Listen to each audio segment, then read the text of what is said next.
तो नमस्कार दोस्तों, आप सबका फिर से स्वागत है हमारे भोजपुरिया पेज में।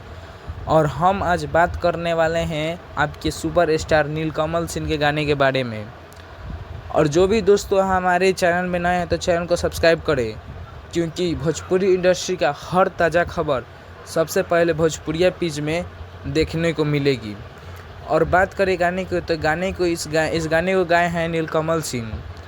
और राइटर की बात करें तो राइटर है आशुतोष तिवारी।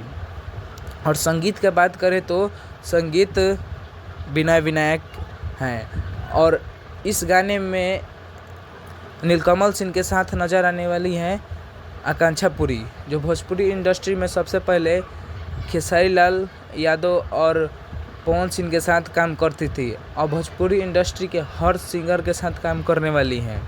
और यह गाना रिलीज़ होगा सारेगामा हम भोजपुरी में। और